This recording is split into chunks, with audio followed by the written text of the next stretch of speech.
Dans les domaines les plus reculés et les plus abyssaux de l'océan, là où le bleu devient si dense qu'il semble être du velours liquide, et où la lumière du soleil n'atteint les profondeurs que comme un murmure agonisant, s'élève le palais du roi de la mer.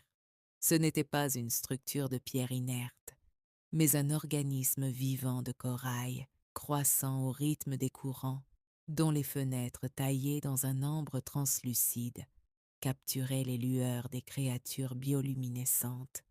C'est là que vivaient les 6 princesses de la mer, jeunes êtres d'une beauté éthérée et mélancolique qui, contrairement aux humains, se terminaient par de longues et gracieuses queues de poissons couvertes d'écailles d'argent et de nacre.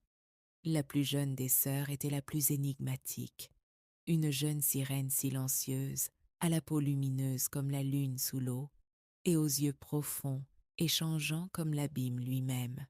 À la différence de ses sœurs aînées, qui ornaient leur jardin de débris de navires naufragés et de trésors étincelants, la jeune princesse ne chérissait qu'un seul objet, une statue de marbre blanc, représentant un beau jeune homme du monde terrestre, tombé jadis au fond de la mer lors d'une tempête oubliée.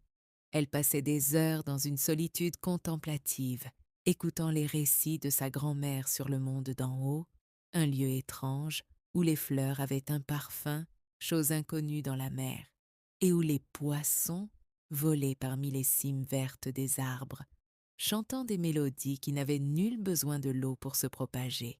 La loi royale était claire et inflexible. À l'âge de 15 ans, chaque princesse aurait le droit de monter à la surface pour contempler ce monde interdit, le temps d'une seule nuit. Lorsque vint le tour de la sœur aînée, elle revint en parlant de lumières scintillant comme des cités d'étoiles.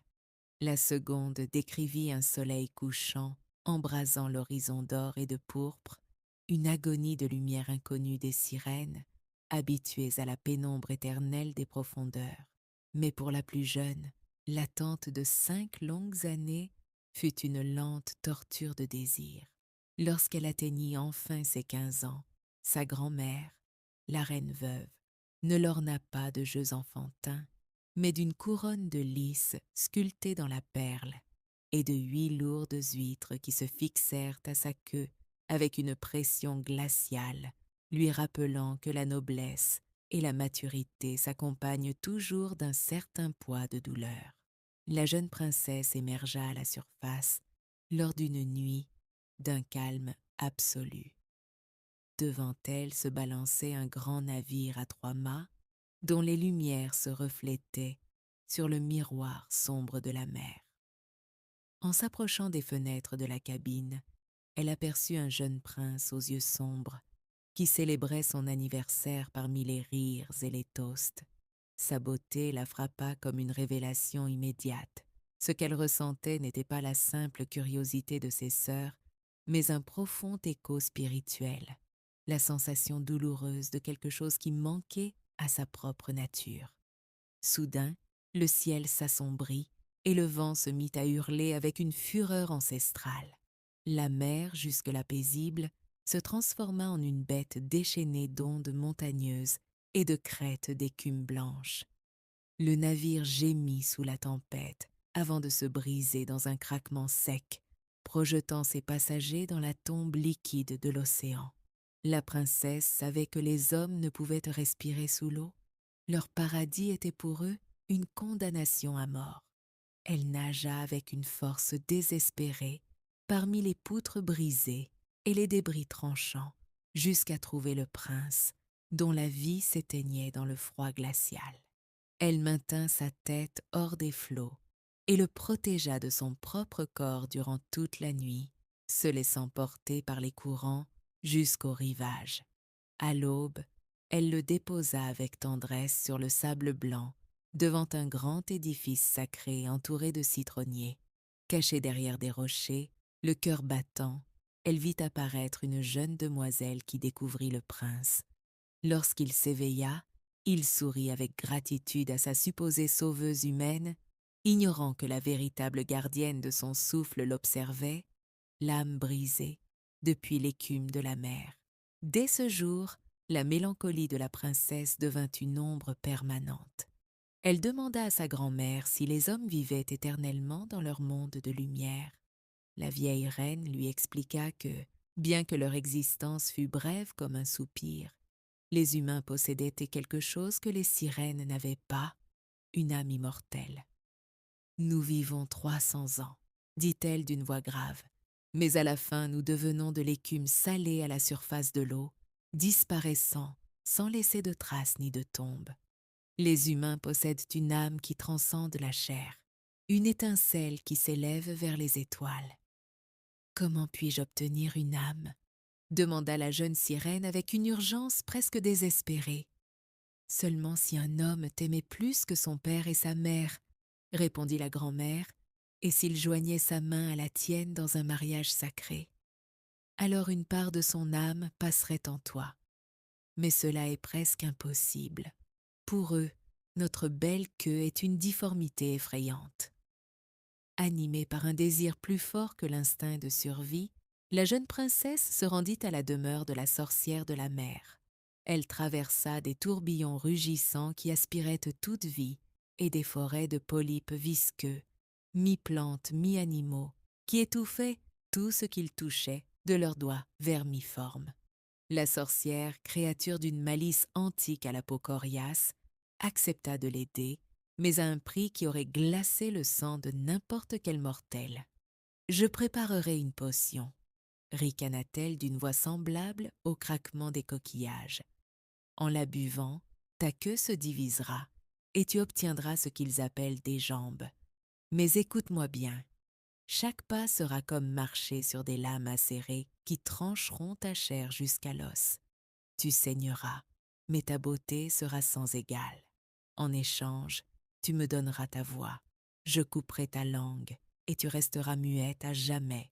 Et si le prince épouse une autre femme, ton cœur se brisera au premier matin de leurs noces, et tu te dissoudras dans le néant. » La princesse, le regard fixé sur l'idéal de l'âme et de l'amour, acquiesça en silence. La sorcière trancha sa langue avec un couteau d'obsidienne et lui remit la potion noire et bouillonnante. La jeune sirène nagea jusqu'à la plage du palais du prince et but le liquide brûlant. La douleur fut si atroce qu'elle eut l'impression qu'une épée à double tranchant la fendait en deux depuis la colonne vertébrale. Elle s'effondra sur le sable, son sang teintant le rivage. À son réveil, le prince se tenait devant elle, la regardant avec un mélange de pitié et de curiosité. Elle ne pouvait plus parler, mais son regard était un poème tragique de dévotion. Il l'emmena au palais, fasciné par sa grâce silencieuse. Malgré la souffrance physique insupportable, chacun de ses pas était une danse légère, une chorégraphie de sacrifice dissimulant un océan de larmes intérieures. Le prince en vint à l'aimer d'une tendresse fraternelle, mais son cœur demeurait attaché à la jeune fille du temple qu'il croyait être sa sauveuse. Il ne comprenait pas que la princesse muette qui marchait à ses côtés, souffrant en silence, était précisément celle qui lui avait sauvé la vie. Un jour, on annonça le mariage inévitable du prince avec la fille d'un roi voisin pour des raisons d'État. Obligée de l'accompagner sur le navire nuptial, la princesse sentit sa fin approcher à chaque battement de son cœur. Lorsque le prince vit la fiancée, il reconnut en elle la jeune femme qu'il avait trouvée sur la plage. Sa joie fut un poignard pour la sirène. « C'est elle !» s'exclama le prince, ivre de bonheur. « Mon destin est accompli. Tu te réjouiras pour moi, ma petite muette, car je sais que tu m'aimes plus que quiconque au monde. » La princesse baisa sa main avec une douleur spirituelle qui étouffait celle de ses pieds ensanglantés. Cette nuit-là, après la fastueuse cérémonie, une fête fut donnée sur le navire sous un ciel constellé d'étoiles. Elle dansa pour lui une dernière fois, une danse éthérée, fluide et désespérée qui laissa les invités sans voix, tandis que le prince et son épouse se retiraient sous la tente de pourpre pour sceller leur union. À l'heure la plus sombre, juste avant que le premier rayon du soleil ne blesse l'horizon, Les sœurs de la princesse émergèrent des eaux glacées. Elles étaient pâles comme des cadavres, et leurs longues chevelures avaient été coupées à ras. Nous les avons données à la sorcière en échange de ta vie, crièrent-elles. Elle nous a remis ce couteau trempé de sang noir. Tu dois le planter dans le cœur du prince avant le lever du soleil. Quand son sang chaud baignera tes pieds, ils se réuniront et tu redeviendras une sirène. Fais-le, sœur, ou tu mourras à l'aube. La princesse entra dans la tente dans un silence absolu. Le prince dormait profondément, serrant son épouse dans ses bras, un sourire paisible sur le visage. Elle leva le couteau, contempla l'homme pour lequel elle avait tout sacrifié, sa voix, sa famille, son corps, et dans un soupir d'amour et de renoncement absolu, lança l'arme dans les flots obscurs. Elle se jeta par-dessus bord, sentant ses membres perdre leur poids, tandis que son essence se dissolvait en une écume froide et salée, dérivant sans but. Mais elle ne ressentit pas le néant qu'elle redoutait tant. À la place, elle se trouva entourée d'êtres transparents, lumineux et chaleureux, flottant dans l'air au-dessus de la mer.